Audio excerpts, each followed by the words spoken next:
Hello everyone. Today we are going to discuss some important numerical problems based on a capacitor. तो सबसे पहले हम question को read करेंगे। ये पहला हमारे पास में क्वेश्चन है, क्वेश्चन नंबर 1। इसको हम अच्छे से रीड करेंगे और फिर देखेंगे हमारे पास में जो भी फॉर्मूला होगा हम कौन सा फॉर्मूला इसमें अप्लाई कर सकते हैं। तो सबसे पहले यही काम हमें हर क्वेश्चन के साथ में करना है। तो ठीक है, तो पढ़ते हैं पहले।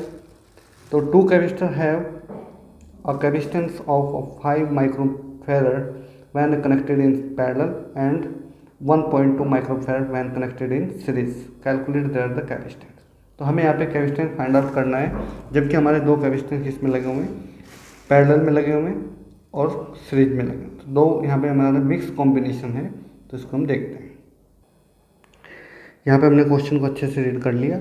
तो हमें यहाँ पे पता लगा कि जब हम पैरेलल में कनेक्ट करेंगे, late C1 and C2 the 2 capacitance when it connected in parallel। तो जब ये पैरेलल में कनेक्ट होंगे तब इनका जो रिजल्टेंट हमें मिलने वाला है वो 5 माइक्रोफैरड मिलेगा। तो रिजल्टेंट निकालने का फॉर्मूला होता है CP = C1 + C2। CP की वैल्यू हमें दे रखी है 5 माइक्रोफैरड है, C1 + C2 ये हमें वैल्यू को कैलकुलेट करना है। तो यहाँ पे हम करने वाले क्या हैं, तो अभी हमने ये निकाल दिया। यहाँ पे हम किसी भी एक की वैल्यू को निकाल देते हैं, चाहे C1 की निकालो, इससे हमारी इक्वेशन बन जाएगी।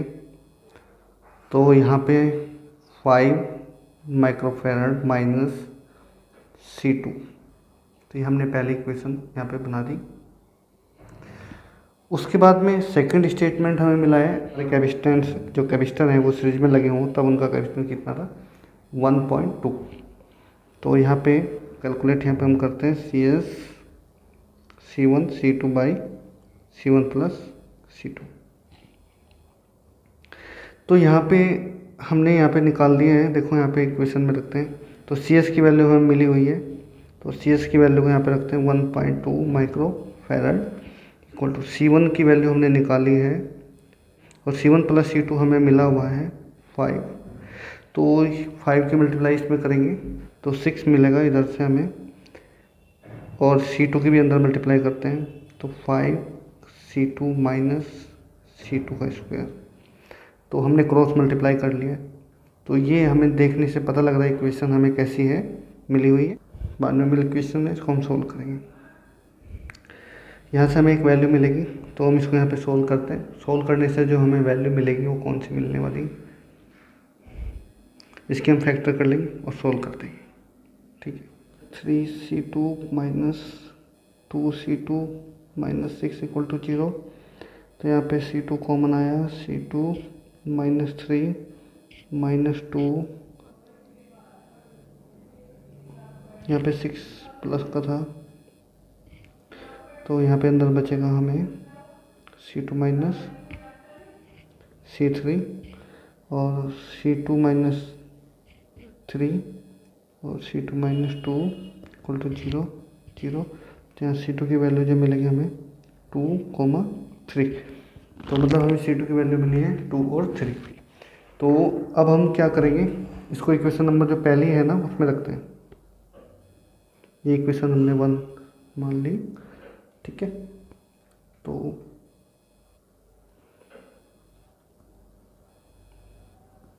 तो ये वैल्यू हम इसमें रखेंगे इक्वेशन में 1 में। Put the value of C2 in equation number 1। तो इक्वेशन नंबर 1 में हमें वैल्यू रखनी है। तो इक्वेशन हमारी है C1 + C2 था, यहाँ पे पहले मैं 2 रखूँगा = 5। तब हमें जो C1 की वैल्यू मिलेगी 3 मिलेगी, और जब मैं C2 की वैल्यू 3 रखूँगा तब मुझे क्या वैल्यू मिलेगी 2 मिलेगी। तो मतलब हमारी जो वैल्यू है C2 और C1 की वैल्यू जो हमें मिलेंगी वो मिलेंगी 2 और 3। ठीक है, या तो हम C1 की वैल्यू को 2 मानेंगे, तो मैं मान भी लेता हूँ।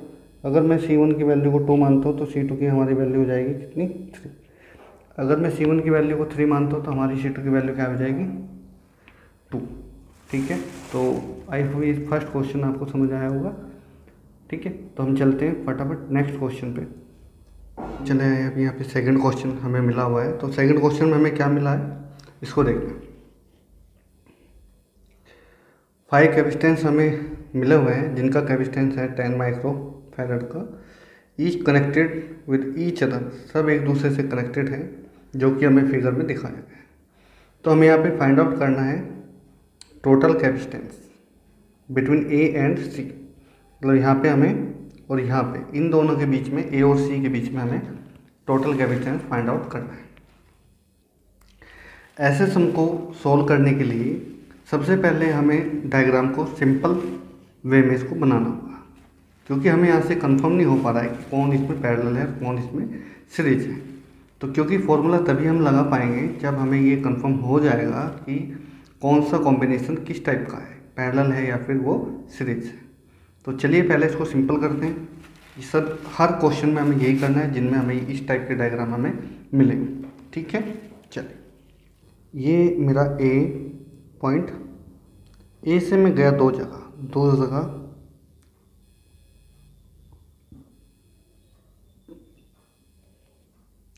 उसके बाद मेरा दूसरा यहाँ ये दो, ये मेरा C4 है, C4 C1।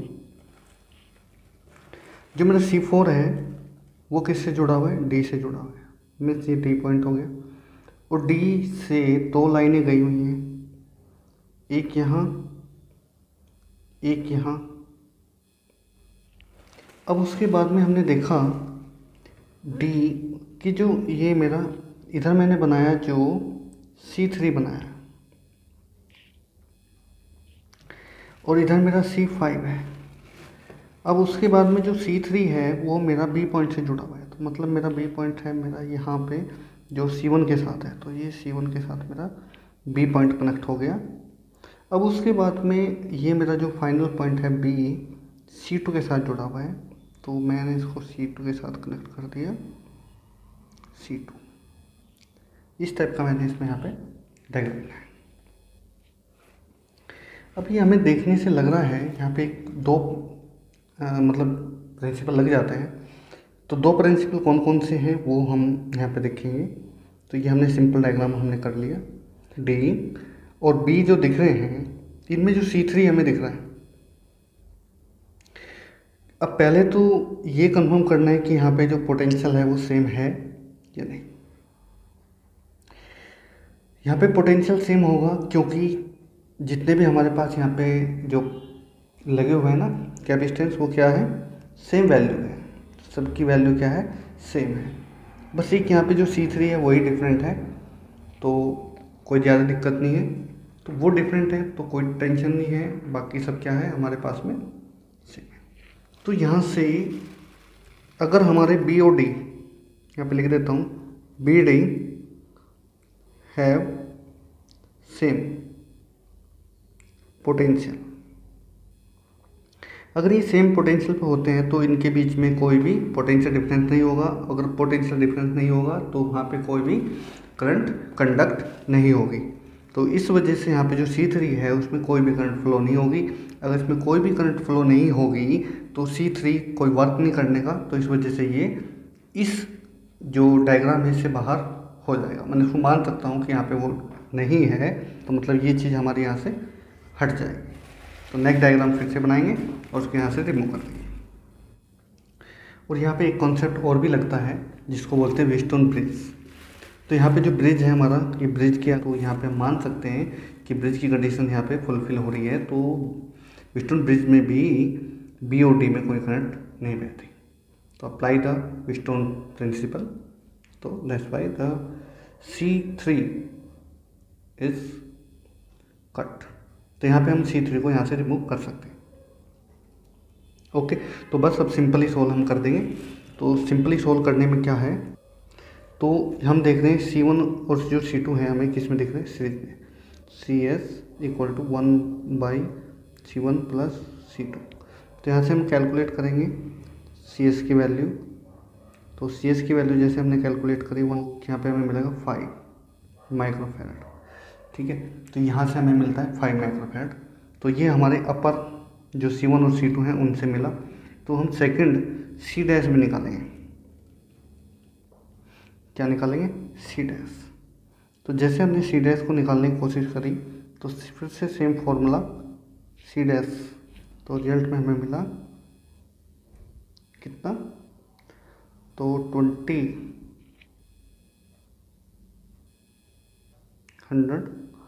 By 100 1/C dash. तो C डैश की जो वैल्यू है CS डैश की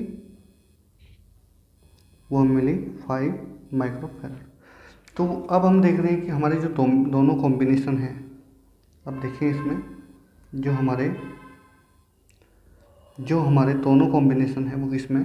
पैरेलल में है। तो मतलब CS और C डैश किस में हो जाएंगे? अब पैरेलल में हो जाएंगे। तो बस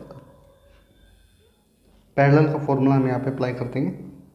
CP equal to S dash 5 + 5 equal to 10 micro farad. तो CP की वैल्यू मिली है 10 माइक्रो फैरड। मतलब इस कॉम्बिनेशन से जो हमें रिजल्टेंट कैपेसिटेंस मिला है वो 10 माइक्रो फैरड है।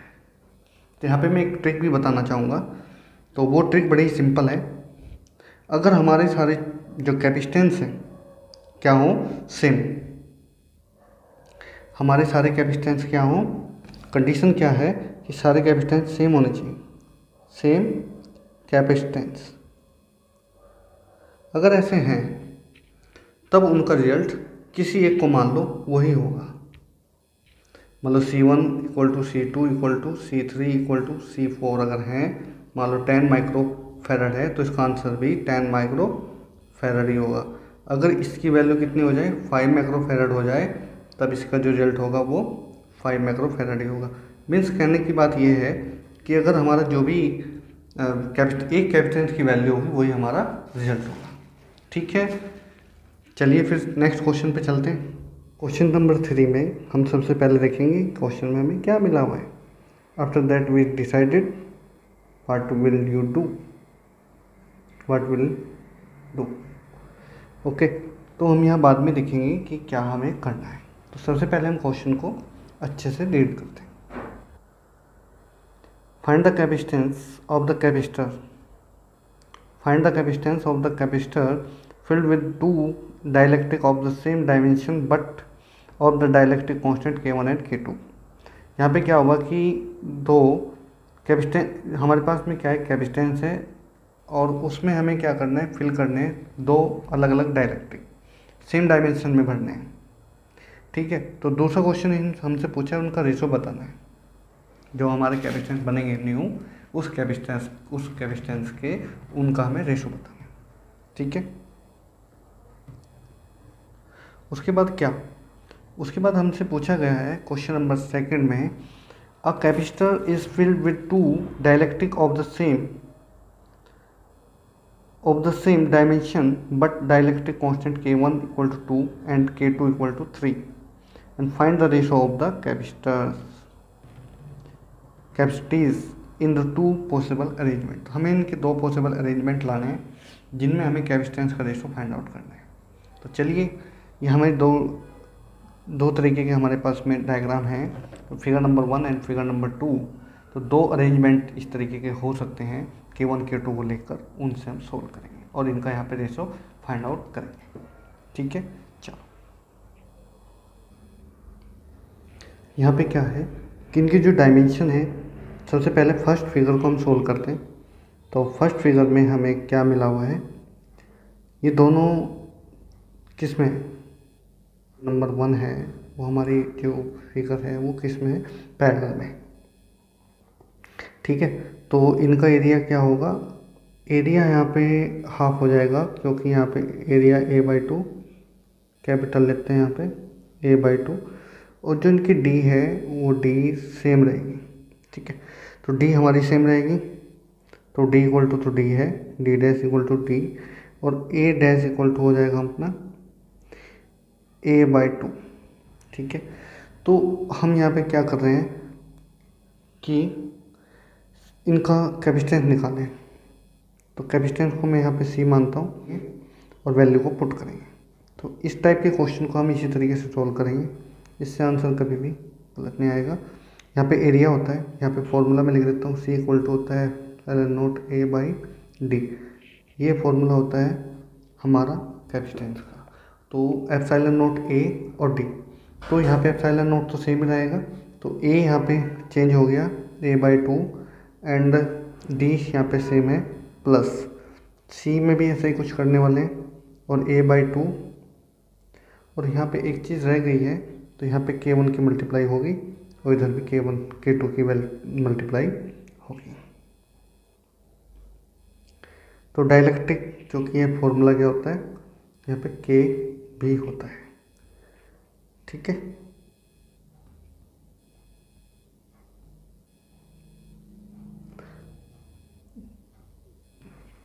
तो अब हम क्या करेंगे, यहाँ पे डी, तो मैं यहाँ पे कॉमन लेता हूँ, तो k1 प्लस k2 ये रहेगा।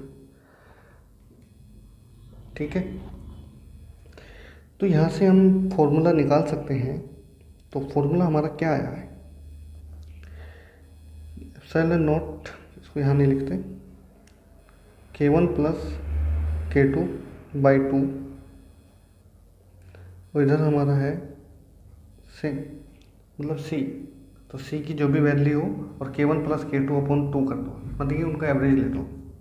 जितने भी कैपेसिटेंस पैरेलल में लगे हों उन सब का क्या ले दो, एवरेज, और जो भी हमें कैपेसिटेंस उस कैपेसिटर का दे रखा हो उससे उसकी कर दो मल्टीप्लाई, तब हमें इसका आंसर मिल जाएगा। तो पहले हम सबकी वैल्यू को निकालते हैं। ये हमारा पहला क्वेश्चन हो गया, एक कह लो पार्ट इसमें। तो उसके बाद हम सेकंड पार्ट पे चलते हैं। यहाँ पे लिख देते हैं k1 plus k2 by 2 epsilon not a by D. अब सेकंड कॉम्बिनेशन देखते हैं। तो सेकंड कॉम्बिनेशन हमें दिख रहा है किसमें, चलिए देखते हैं, सीरीज में, सॉरी। तो k1 k2, क्योंकि यहाँ पे देखो एंड से एंड जुड़े हुए हैं, तो एंड से एंड अगर जुड़ते हैं तो हमारे वो सीरीज कॉम्बिनेशन होता है। तो सीरीज कॉम्बिनेशन में हमारा फॉर्मूला क्या होता है, C2 डैश। तो इसमें हमारी जो लेंथ है, मतलब जो एरिया ऑफ प्लेट है वो तो सेम रहेगी। अब की बात जो D है वो क्या हो जाएगा, D डैश इक्वल टू क्या हो जाएगा, D/2। एरिया हमारा सेम है, तो वैल्यू पुट करेंगे। तो इसको अगर हम थोड़ा सा सोल्व करें तो हमें क्या मिलता है, हमें मिलेगा D/2 k1 epsilon not a plus 1/2 k2 epsilon not a, यहाँ पे D है।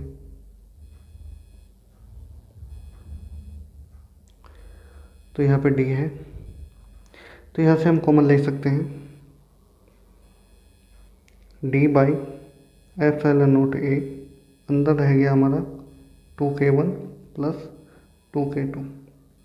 तो इनको यहाँ पे हम सोल्व करेंगे, एलसीएम लेंगे, तो यहाँ से हम इनकी वैल्यू को निकाल पाते हैं। तो यहाँ पे 2-3 तरह के क्वेश्चन हो गए। अगर हमसे पूछता है कि इस टाइप की 2 फिगर दे देगा और यहाँ से हमसे कैपेसिटेंस की वैल्यू निकलवा लेगा, तो हम वैल्यू निकाल देंगे। अगर वो हमसे यहाँ से रेशो पूछता है तो रेशो भी निकाल देंगे दोनों कॉम्बिनेशन के, तो अभी हम रेशो निकाल ही रहे हैं। तो इसमें सारे जितने भी प्रॉब्लम्स हो सकते हैं वो सारी इस क्वेश्चन में ही आ गई हैं। तो आप बड़े ध्यान से इसको देखेंगे। तो अब बारी आ गई है रेशो को फाइंड आउट करने की। तो ratio of the two arrangement, तो C/C डैश, तो जो भी वैल्यू आई होगी तो उसको हम रख देंगे। तो यहाँ पे ये 2 नहीं आएगा, यहाँ पे भी 2 नहीं आएगा, ये 2 यहाँ पे रहेगा। तो ये 2 यहाँ पे रहेगा बाहर कॉमन, इसको हमने उल्टा करा था, तो यहाँ पे 2 रहेगा, बाकी सब सेम है। तो यहाँ पे हम क्या करते हैं, वैल्यू रखते हैं। तो वैल्यू हम किसकी रख रहे हैं, तो D k1 plus k2 by k1 k2 और D by epsilon not a. तो यहाँ से तो ये सब कट गया और यहाँ पे 2 तो है ही। ओके ठीक है, तो यहाँ पे नेक्स्ट लाइन में लिखते हैं K1 प्लस K2 का होल स्क्वायर बाई यहाँ पे 4 K1 K2, ये हमें मिला। ठीक है, और यहाँ पे हमें वैल्यू दे रखी है सारी, तो वो वैल्यू हम यहाँ पे पुट करेंगे। वैल्यू हमें दे रखी है K1 की वैल्यू है 2 और K2 की वैल्यू है 3, तो वैल्यू पुट करेंगे यहाँ पे। बी में वैल्यू दे रखी थी, हम इनको देखते हैं। C1 by C dash 2 plus 3 का स्क्वायर 4 इंटू 2 इंटू 3, 5 का हो गया यहाँ पे 25 और यहाँ पे हुआ 24। तो हमें जो रेशो मिला वो मिला C by C dash equal to 25 by 24, this is the answer. ठीक है, तो हम इस तरीके से क्वेश्चन को सोल्व करेंगे, तो जिससे हमें ये आंसर मिल जाएगा। इसमें काफ़ी इम्पोर्टेंट न्यूमेरिकल था। ठीक है, तो अब यहाँ पे हम अपनी क्लास को फिनिश करते हैं। तो thank you for watching, bye bye and take care.